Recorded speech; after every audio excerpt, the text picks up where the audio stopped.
नमस्कार बच्चों, आज हम बात करेंगे एसएसटी के 5वें अध्याय लोकतंत्र की, जिसमें मैं आपको लोकतंत्र की परिभाषा, उससे संबंधित तथ्यों और कुछ विद्वानों की कोटेशन अर्थात परिभाषा बताऊंगा। आपने इसको ध्यान से सुनना है और ये आपको याद भी करना है।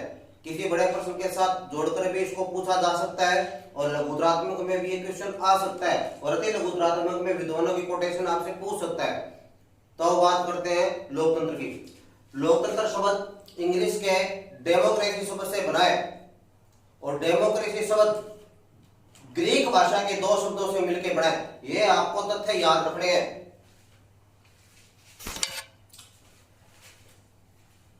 ग्रीक भाषा के शब्दों से मिलकर बना है। मूलतः डेमोक्रेसी इंग्लिश का शब्द है और यह ग्रीक भाषा के दो शब्दों से मिलकर बना है। हिंदी में इसका अर्थ है लोकतंत्र, जनतंत्र और प्रजातंत्र। बात एक ही है, लोकतंत्र कह दो, जनतंत्र कह दो, प्रजातंत्र कह दो, ये प्रायवाची नाम है एक दूसरे के। तो डेमोक्रेसी शब्द है वो ग्रीक भाषा के दो शब्दों से मिलकर बना है। पहला शब्द है डेमोस और दूसरा शब्द है क्रेटिया। डेमोस शब्द का अर्थ है भीड़ और क्रेटिया शब्द का अर्थ है शक्ति। ग्रीक भाषा के दो शब्द है ना, डेमोस, तो ग्रीक भाषा में डेमोस का अर्थ भीड़ है और क्रेटिया ये भी ग्रीक भाषा का शब्द है जिसका अर्थ है शक्ति। लेकिन लोग जब इसको इकट्ठा कर दिया तो ये बनेगा डेमोक्रेसी, तो ये शब्द इंग्लिश का है, ये बात ध्यान रखनी है। और लोकतंत्र में इसका अर्थ है जनता की शक्ति पर आधारित शासन। जनता की शक्ति पर आधारित शासन लोकतंत्र कहलाता है। हिंदी में इसका ये अर्थ है।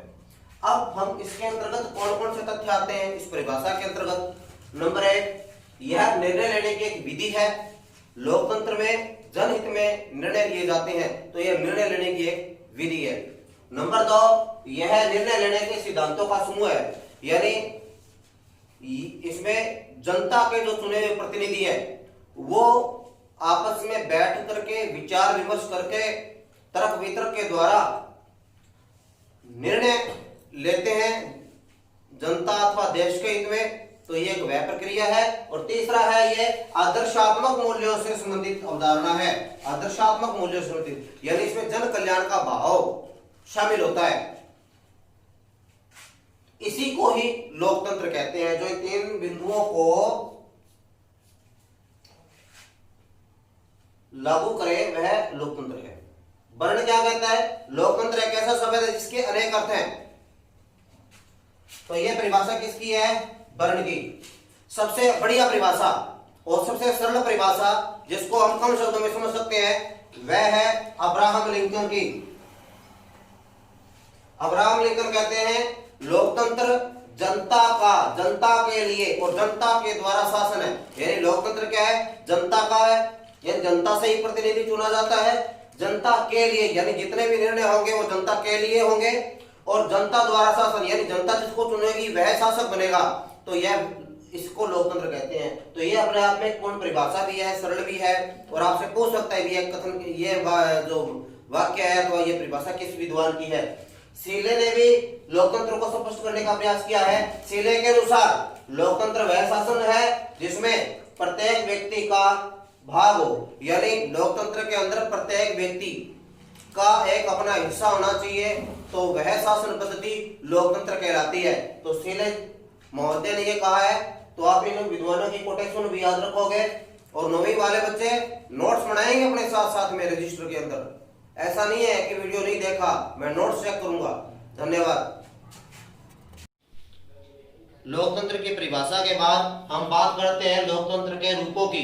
लोकतंत्र के विभिन्न रूप है जिसमें हम 4 रूपों का उल्लेख करते हैं।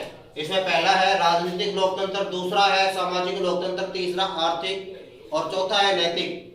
राजनीतिक लोकतंत्र, सामाजिक लोकतंत्र, आर्थिक लोकतंत्र और नैतिक लोकतंत्र, ये 4 मुख्य लोकतंत्र के प्रकार हैं। इसमें पहला राजनीतिक लोकतंत्र के बारे में चर्चा करेंगे।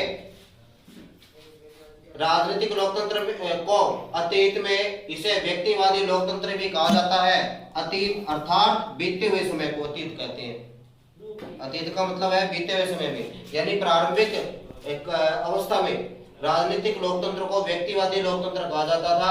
आधुनिक युग में इसे उदारवादी लोकतंत्र कहा जाता है। आधुनिक युग में राजनीतिक लोकतंत्र को क्या कहा जाता है? उदारवादी लोकतंत्र।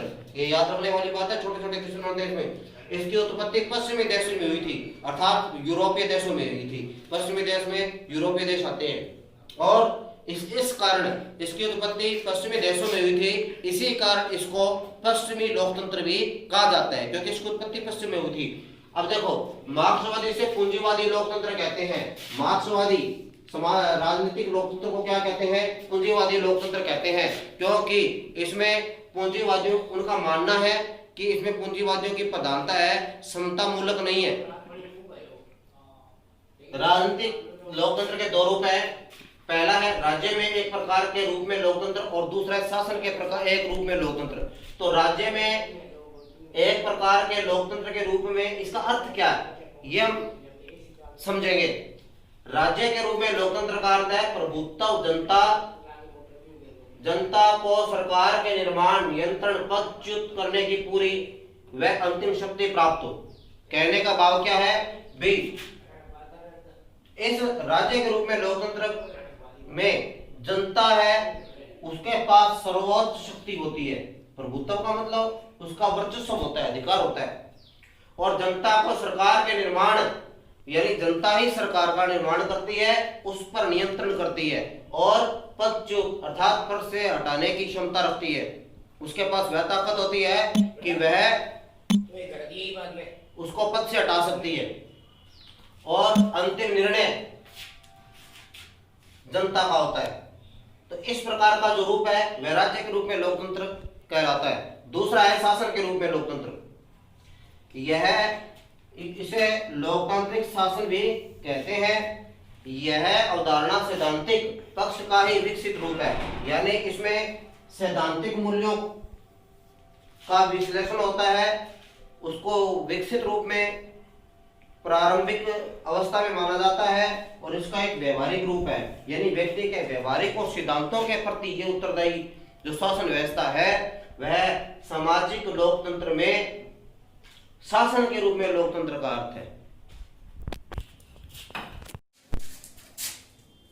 लोकतंत्र की परिभाषा के बाद हमने लोकतंत्र के विभिन्न रूपों का वर्णन किया और ये प्रश्न पूछ सकता है कि लोकतंत्र के विभिन्न रूपों में मुख्य कितने रूप शामिल है? तो 4। अब ऐसे प्रश्न बहुत सारे हैं लेकिन बच्चे कर नहीं पाते क्योंकि वो उस चीज को नहीं समझते। वो ये कर देंगे लेकिन प्रकार कितने हैं वो भूल जाते हैं। तो आज हम बात करेंगे सामाजिक लोकतंत्र की। सामाजिक लोकतंत्र का मुख्य उद्देश्य है समाज में समता की भावना। समता का अर्थ है समानता, बिना किसी भेदभाव के, बिना किसी विशेषाधिकार के सभी व्यक्तियों को समान समझा जाए कानूनी दृष्टि से, तो उसको समता कहते हैं। समता का शाब्दिक अर्थ समानता से है। सामाजिक लोकतंत्र का अर्थ क्या है?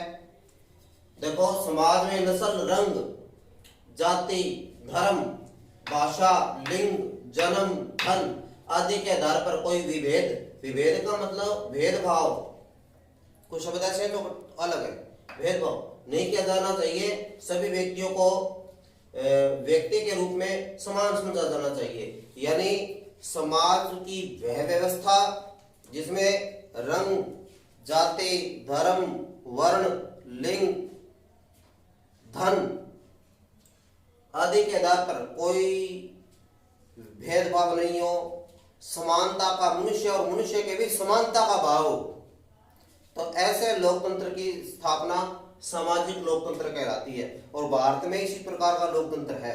यहाँ पर किसी जाति, धर्म के आधार पर कोई भेदभाव नहीं किया जाता। हनार्स के मतानुसार, अब हनार्स नाम के एक विद्वान है, उन्होंने कोटेशन दी है, लोकतांत्रिक समाज वह है जिसमें समानता के विचार की प्रबलता हो, यानी सभी लोगों के विचार समानता के सूत्र में जुड़े हुए हो तथा जिसमें समानता का सिद्धांत प्रचलित हो, यानी किसी व्यक्ति को विशेषाधिकार नहीं हो। सामाजिक लोकतंत्र मुख्यतः समानता पर जोर देता है ना, और यही इसका मुख्य उद्देश्य भी है। यहाँ पर आपने पढ़ा है इसको। अब आप देखिए, लोकतंत्र की स्थापना के लिए दो बातें आवश्यक हैं, यानी वे कौन सी दो बातें हैं जो हमें सामाजिक लोकतंत्र की स्थापना में सहयोग करती है। तो पहली है, धर्म, जाति, भाषा, नस्ल आदि के आधार पर समाज में मौजूद विशेषाधिकारों को समाप्त किया जाए, यानी किसी जाति को विशेष मान करके, भाषा को विशेष महत्व दे करके, अथवा किसी भी राजनीतिक विभेद के